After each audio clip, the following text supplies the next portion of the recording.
Halloween, everyone. I feel like Nicholas is theme dressed here a little bit, like a pumpkin.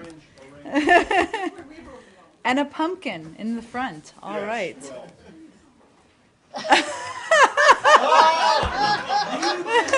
You were bringing the fez. I would have brought my fez.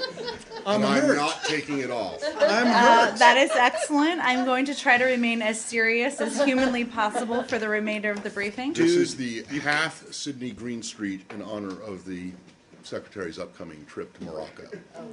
How thematic of you. Dude, I don't want you to ever wear that hat again without letting me know. You want a matching one, perhaps? I have a matching one. Oh, at okay. home.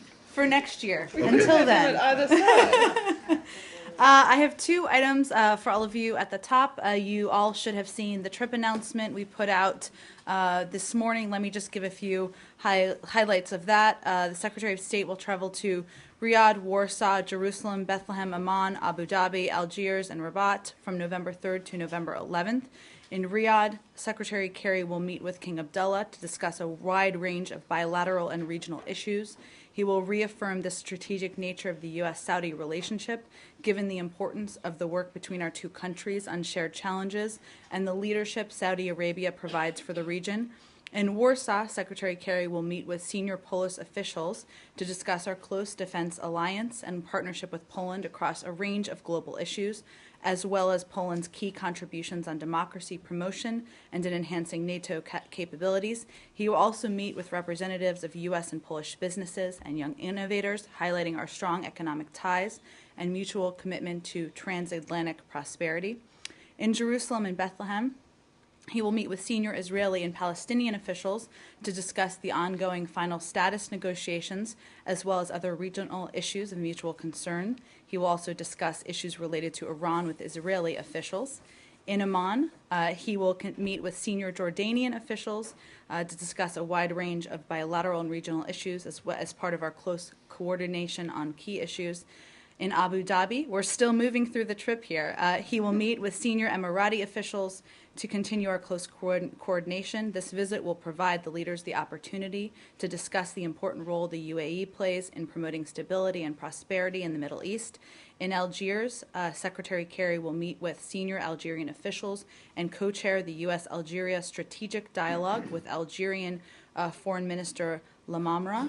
The dialogue, launched in October 2012, demonstrates our close coordination and strong partnership with Algeria on a range of issues, including political issues, security and counterterrorism, economics, and civil society. In Rabat, Secretary Kerry will co-chair the U.S.-Morocco Strategic Dialogue with Moroccan Foreign Minister Mazzour and will meet with senior Moroccan officials to discuss a range of issues. This dialogue, launched in September 2012, underscores our ongoing close cooperation with Morocco and will focus on 4 working groups: political, economic, security, educational, and cultural affairs. I have one more item for all of you.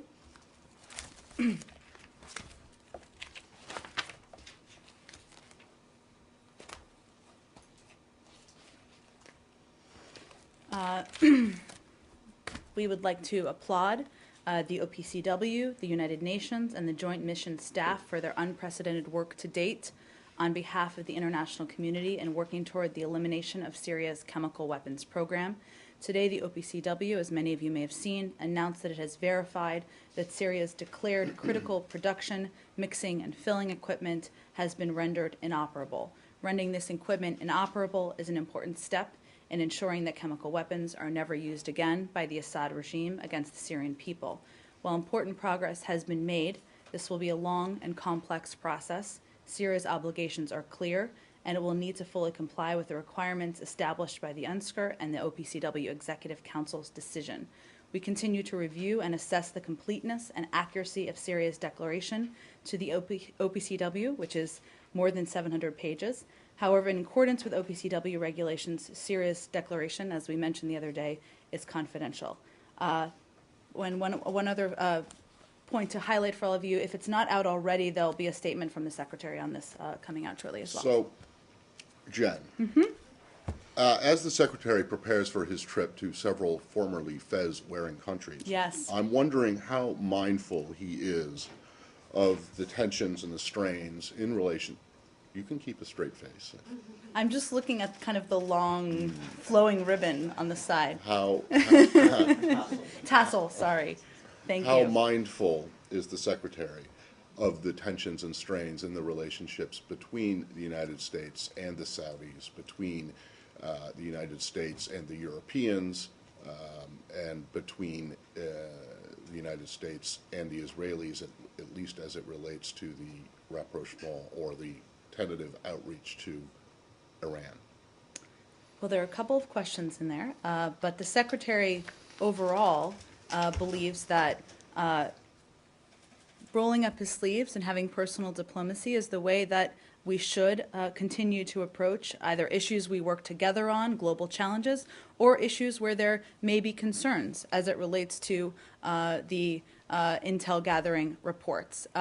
We're going to, let me take them each at a time here perhaps. Saudi Arabia, as you know, the Secretary met with Foreign Minister Saud just 2 weeks ago, had a productive 2-hour lunch with him. We've been engaged with the Saudis closely long before that, but certainly since then as well. And there was a discussion that it would be a good time for the Secretary to come visit and talk about all of the issues we work together on, where we share our goals, whether it's ending the civil war in Syria or a long-term successful Egypt, or bringing an end to or preventing Iran from acquiring a nuclear weapon. That's the purpose and part of that visit. We'll be previewing it, of course, more in advance, in all likelihood tomorrow. In terms of Israel, the Secretary has a very close working relationship with Prime Minister Netanyahu, especially given the ongoing direct negotiations. They met just a week and a half ago as well. They discussed Iran, discussed the P5+1 talks.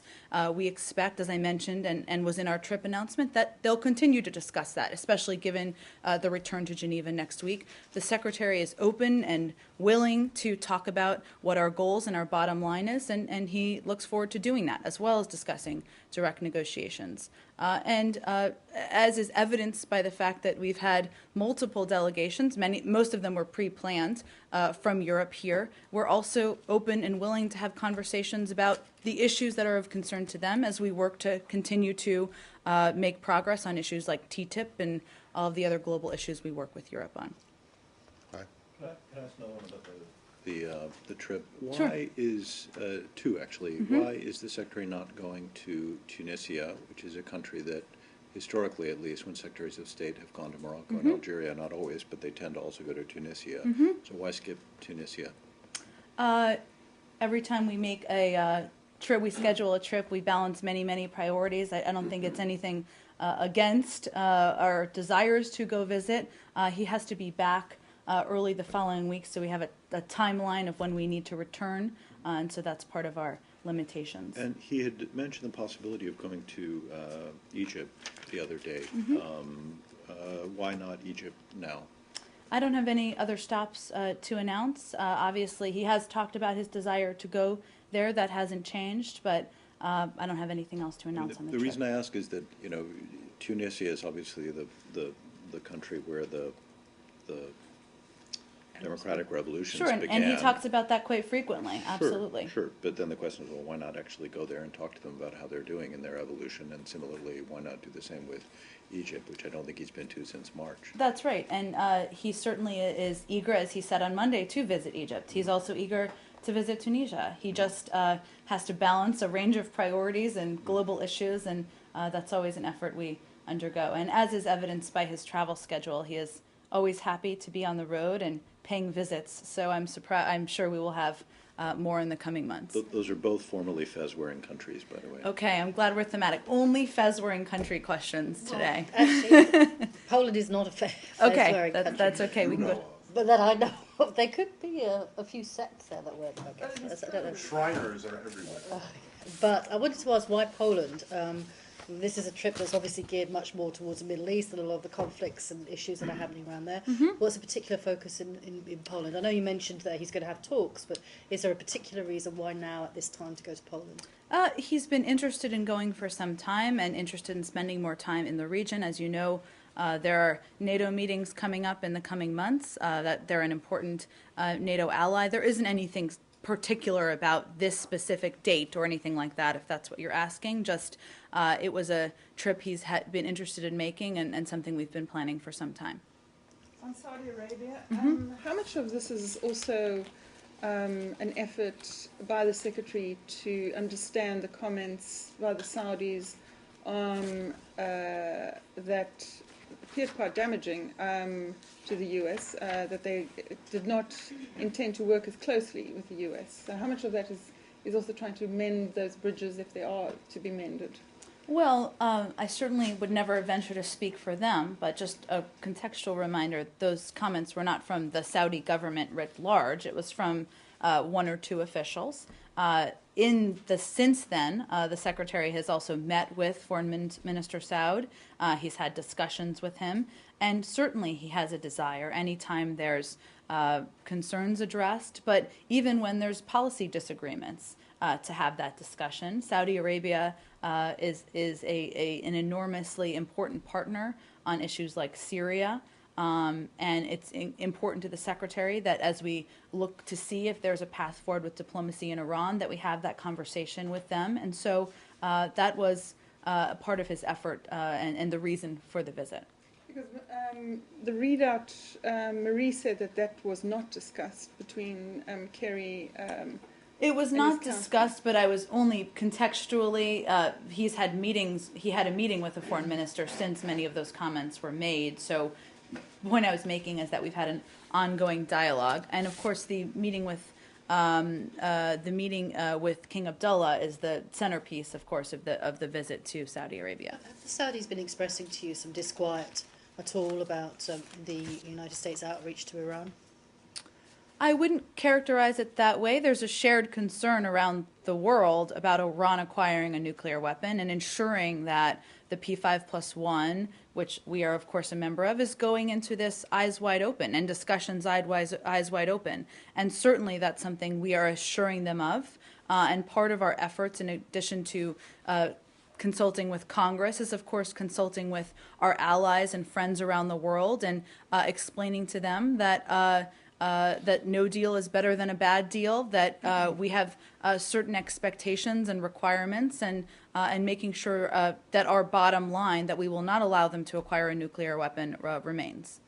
In Syria? Mm-hmm. Do we have any more on Saudi Arabia? Okay, go ahead, Margaret. On the Hill today, Ambassador Ford talked about the delivery of trucks to the Syrian opposition, the Supreme Military Council. In a briefing with a senior State Department official I think it was like a week ago, that official talked about the inability to deliver things to the opposition because Al-Qaeda had gained control of large parts of the country through which U.S. deliveries had previously gone. What changed? What made this shipment possible? And do you have any more detail on it? I think we have not made any secret of the challenges on the ground for humanitarian access, for delivery of materials, things along those lines. And I believe, I would bet Ambassador Ford has talked about that and in all likelihood talked about that today. But at the same time, we've been making every effort to break through that and deliver some of these materials. I don't think I have a silver bullet answer for you in terms of what changed or why they were able to deliver these 10 trucks that he talked about today. And I don't know that we would necessarily get into that. I can give you kind of an update on what we have delivered. Did the trucks go through the Azaz border crossing? I'm not going to get into specifics of that because that relates to security and relates to efforts we're undergoing on the ground. Directly to General Salam Idris? Were they delivered directly to him? Yeah, usually he gets the actual delivery, like with the MREs. They were delivered to the SMC. I don't know if he was in attendance or not, but certainly to the SMC. Did you use a cooperating partner? I'm not going to get into any more specifics of how we delivered it. That's just not beneficial given our efforts to continue to deliver. Was there anything in the trucks? Anything in the truck? Yeah, like medical Seats. kits, MREs, Steering AK-47s. I don't know, you tell me. Well, let me give you an update Brakes. on what we've delivered. So we have delivered to the SMC over 352,760 MREs. and 3 tons of medical equipment. Today, we're 10 specific trucks. I don't have anything specific for you on whether anything was in the trucks or You're not. not saying that the trucks were empty, but you're not saying that there was stuff in them. I don't have anything more. If there's something specific we can lay out for you in that front from our team, I'm happy to Can follow you take up. the question? I'm happy to. What kind of trucks? I'm not going to get into the specifics. They're pickup trucks. But in Yeah. terms of the brand, In terms of, how big they are. I don't have those details. What do they do? I mean, are they dump trucks? Are they vans? They're Are they- pickup trucks. They're pickup trucks. Mm-hmm. Are they armored pickup trucks? I don't have any more details on it. I will check with our team and see if there's more we can provide to all of you safely. Was this part of a recently authorized financial package, or what money is this that we're talking about? So, let's see. Let me just kind of see if I can give you guys a little bit of an update. So, approximately, as you all know, because you followed this closely, we've committed to providing $250 million in non-lethal transition assistance. Approximately $167 million of that is in train, so in process. It's from that pot of money. There is additional money that we're still working through. That includes $35 million that would go to the civilian opposition to help prepare Syrians for governance in the future, training and equipment for local officials, including police and judges, support for independent media, and approximately $55 million that will be used to provide additional non-lethal support to the SMC, including communications gear, medical equipment, MREs, and vehicles. That has not been delivered. We're still working on that. So it's from the 167 pot. Any more in Syria? Okay. Samir, sure. What is the U.S. position on the referendum that took place about the future of Abiy in between Sudan and South Sudan? I do believe I have something on this for you. Let me just check.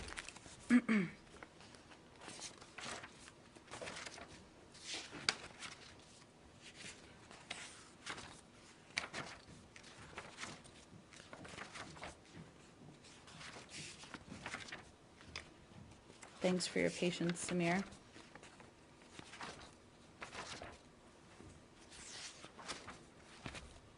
I know we have something on it, so let me talk to our team and we'll get that around to you or anyone else who that's of interest to after the briefing. Josh? Mm-hmm. So, the Iraqi Prime Minister is in town, and the Foreign Minister is meeting with Secretary Kerry today. In a background briefing with a senior administration official just a couple of days ago. I'm familiar with it. Yes, the official talked about increased counterterrorism and intelligence cooperation as a topic of discussion during Prime Minister Malki's visit with meeting with President Obama.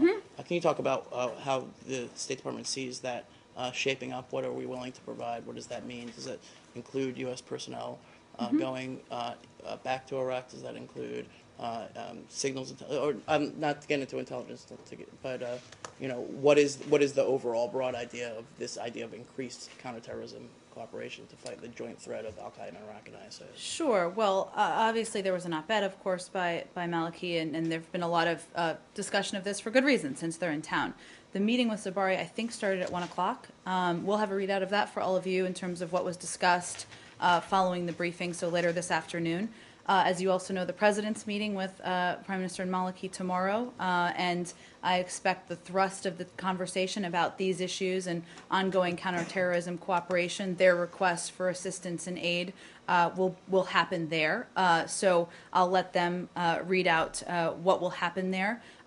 Broadly speaking, we support, of course, we know the government of Iraq is seeking to use the FMS program to increase its capability. That's something we, of course, support. We're working with Congress on providing additional military equipment to Iraq for this effort. I know they've talked about expediting it. Obviously, they'll have that conversation with Congress and with others. And we are,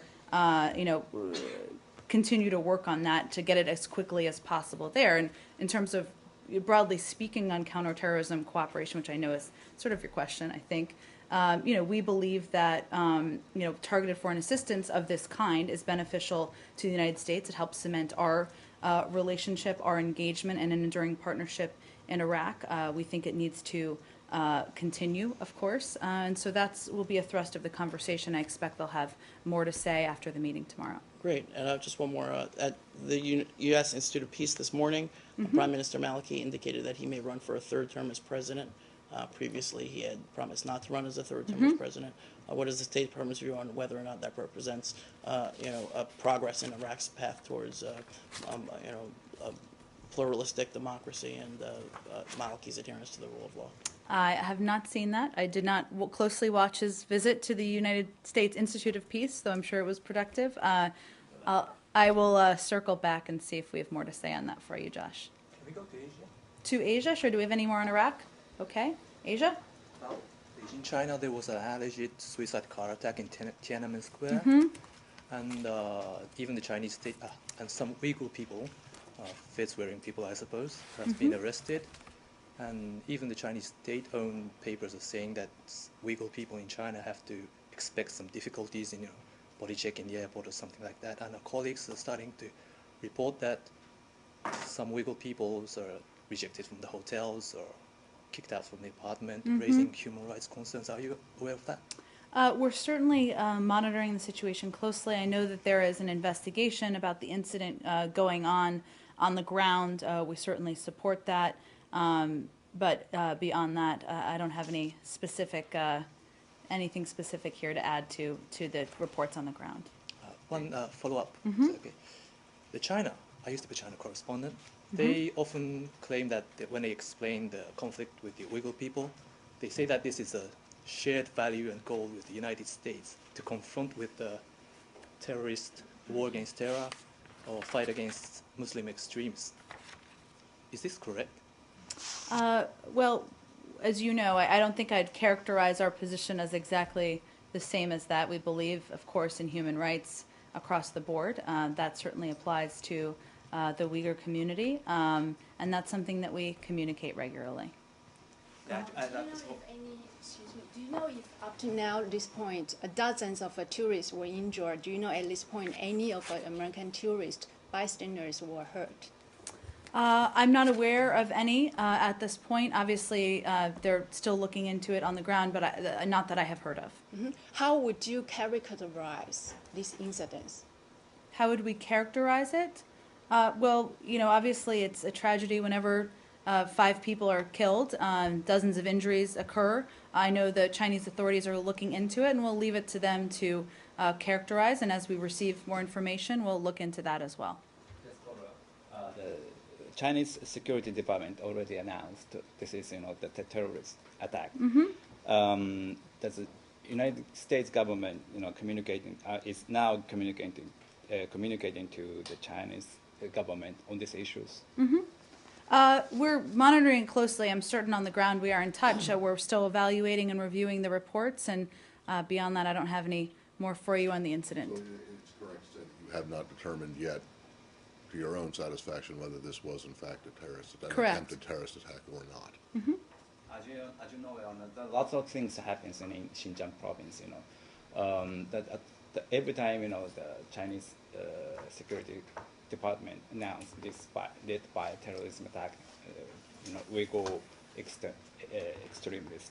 Do you have some concern about these announcements? We're in touch with authorities. They have their own investigation. We're monitoring it closely, but I don't think I have anything more to report, and we can talk about it, of course, tomorrow if it's of interest as well. Go ahead in the back. One more on China. Sure, one more on China. Yeah, so you talked a little bit earlier in the week about the visit of the Chinese special envoy for the six-party talks. Sure. Since you last spoke about it, there have been some news reports about his meetings with NSC and State Department officials. The news reports simply stated that he pressed American officials to return quickly to six-party talk process, despite the fact that North Korea has not fulfilled all the preconditions that the U.S. government has publicly set out, and that the administration rejected those requests and held to their previously stated preconditions. Is that accurate? I don't have any further readout of the meeting, which I obviously was not in, but our position hasn't changed, so it wouldn't surprise me if we restated the fact that we believe that North Korea needs to abide by their commitment in the 2005 joint statement and take steps that to reassure the international community. So it wouldn't surprise me if that was what was repeated in the meeting. Can I stay on China? Sure. One with CCTV. Nice to meet you. Hello, nice to meet you. Hi. Some new revelations today. The Sydney Morning Herald alleged that the U.S. has been using the Australian embassy in Beijing to spy on China. And the Chinese Foreign Ministry said they're extremely concerned and they demand an answer from the United States. Any comment on that, Jen? There have been a range of reports out there. I'm not going to speak to every one of them. What I would convey to people in China is that we're reviewing our programs with a range of principles, including making sure that they meet our foreign policy goals and making sure that we're not making an effort to keep up our capabilities with technology, and that we're doing it with a purpose in mind. So, but that review's underway, and I don't have anything specific on the reports. When the review is underway, does it mean that you would give a bigger priority to scaling back activities on data collection activities on your allies such as the EU, or does it also including scaling back activities on countries like China? I don't have anything specific on the report at all beyond that. Well, along those lines, though, and without getting into specific countries or specific embassies, would the State Department be aware of it if embassies, if other government agencies were using embassies for surveillance or this kind of data collection? I'm just not going Let to me put it this way. entertain that question. Are the activities that go on, all of the activities that go on, are the employees who work? Sorry, let me start again. It's probably because you took the hat off. Well, it was getting hot and scratchy, so I wasn't planning on it. Are all activities conducted by U.S. government personnel, no matter what agency, inside an embassy governed by a chief of mission authority? I don't have any further insight to provide on that question. I'd have to check, Matt, and see if there's more we can convey on it. Well, I mean, it's a pretty broad question. Can things go on inside an embassy that the State Department does not approve of? I just don't have anything more for you on the question. Okay, well, it would seem to be a pretty easy question to answer. If it is correct, which I believe it is, that with the exception of, active war zones where the Pentagon would have authority over the activities of its personnel, that anyone working out of an embassy, no matter what agency they work for, would come under the Chief of Mission Authority. Is that not You're correct? asking me about intel gathering processes? No, I'm asking you about everything. I'm asking you about the guy who works for the FDA that checks cows in Thailand. I'm asking you about, whoever, the commerce guy who looks at, computers, imports and exports. Do those people come under Chief of Mission Authority? I'd have to check, get you the specific Okay. breakdown Well, of the order. answer is yes. Okay. So I want to know, so the question to ask, if you could, the question to take, if you would, is whether Chief of Mission Authority extends to people working in the intel community, and whether or not the State Department has or would condone the use of its diplomatic facilities abroad for the collection of this kind of metadata, which would appear to be legally questionable in some countries. So that's the. All right.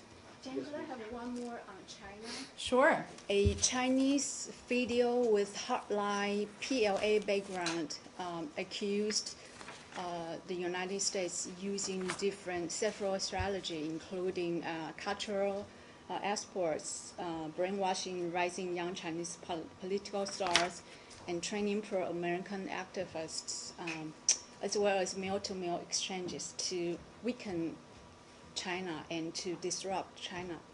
I have These not, are very I have serious not seen the accusations. video. I'm happy to talk to our team and see if there's anything we have to add on it. One of the well-known program mentioned in this video is Fulbright.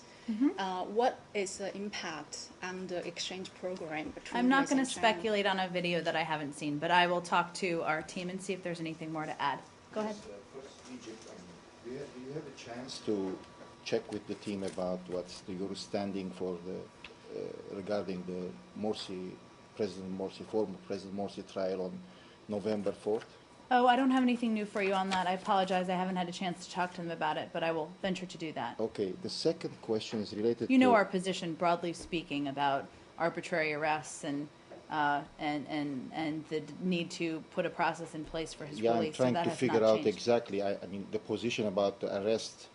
This is a trial. I mean, I assume there is somehow a little bit difference or not. Sure, I difference. will see if there's more Okay. to add on that front. Okay. The second question is related to the Egyptian American Enterprise Fund, which was announced months ago or maybe a year ago, and it is now kind of obstructed on the Hill simply by Senator Graham.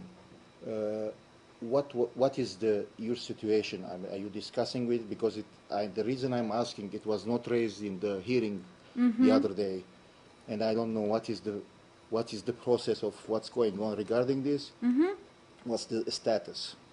I'll have to talk to our team about it. I know I'm familiar with what you're asking about. I'm not sure with all of the decisions about aid and consultations where that is, but we can certainly circle back on it. And then back to going to, a little bit, what we call it, west, which is Tunisia. In recent days, there are a lot of ongoing turmoil, dialogue, confrontations between Islamists and non-Islamist secular. Do you have any standing about this, what's going on? Do you look at is it turmoil or healthy or not healthy? Well, we're obviously closely monitoring events on the ground, as we certainly would, and we would encourage all sides to use dialogue as opposed to other forms of communication. I don't think I have any specific update about what's going on, aside from we obviously have a presence there and we're watching it closely. And my last thing related to these unanswered questions, it's a question about, it used to be here in this building an office called Transition, Democratic Transition, or something like that in that context of Arab Spring. And it was done, I think it was run by Ambassador Taylor. Okay. Okay, is this office still functioning or doing anything or nothing? I'll have to check. There's a range of officials in the building and a range of bureaus who work on issues related to democracy and all of the transitions that countries in the Arab world are going through, but I'll see if there's any changes to the personnel or to the office. Yeah, Bill Taylor left, the office is still running fine. There you go. Yeah, I forget the name of the woman who took over, but she's really good. Okay, so my question is about the Egypt assistance funding. Okay. So you've been very public about the fact that you're seeking legislative authorities from Congress to continue the pieces of the military aid that you decided to continue. So this is you're in effect adhering to the law while not taking a position on whether or not it was a coup. Correct. What is the progress of seeking those legislative authorities, and is the $580 million that was obligated but never given to is that the pot of money that you're seeking to get authorities to use as you continue the parts of the assistance? Sure. Well, obviously the consultations are ongoing, and as you know, Acting Assistant Secretary Beth Jones was just on the Hill, I believe, 2 days ago. So they're ongoing, and obviously some of the ball is in Congress's court in terms of moving this forward, but it's something that we're continuing to press on and advocate for.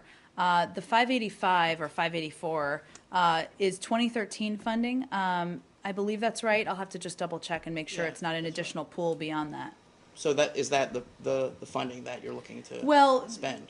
Some of the programs are related to FMF, but some are related to ESF. So there's a variety of different programs that we're talking to Congress about legislation so that we can continue their use after our decision we announced just a few weeks ago. It is accurate to say that you're following the law while not making the coup determination. You're acting as if As the we law have, applies. Section 7008, yes. Thank you. Lucas? Jen, moving over to Libya. As you know, yesterday a letter was sent from a letter to Secretary Kerry signed by 83 members of Congress asking Secretary Kerry why the suspects involved in Benghazi attacks have not been added to your Reward for Justice program. And they quote from your website saying that the Reward for Justice program is one of the most valuable assets the U.S. government has in the fight against international terrorism. And I think the question still remains, if that is the case, if it is the most valuable tool, one of the most valuable tools you have, why aren't you using it? Well, you are right. It's a valuable tool. We use it for, we have a range of individuals on that list, and it's been very effective. I don't have any update for you. I think you said that letter was just sent. I'm not aware if we've received it or not yet. I'm happy to check on that. And as you know, we typically respond to letters that we receive from Congress. And earlier this afternoon, Jay Carney, your colleague, said that it was a priority of this administration to bring those responsible for the attacks to justice. And again, if that is the case, wouldn't it make sense to use one of your most valuable tools? Well, it's not our only tool. We're obviously pursuing this aggressively. The President's talked about it. The Secretary of State has talked about it. There's no question we want to bring them to justice, and so we work to do that every day. Okay, sorry.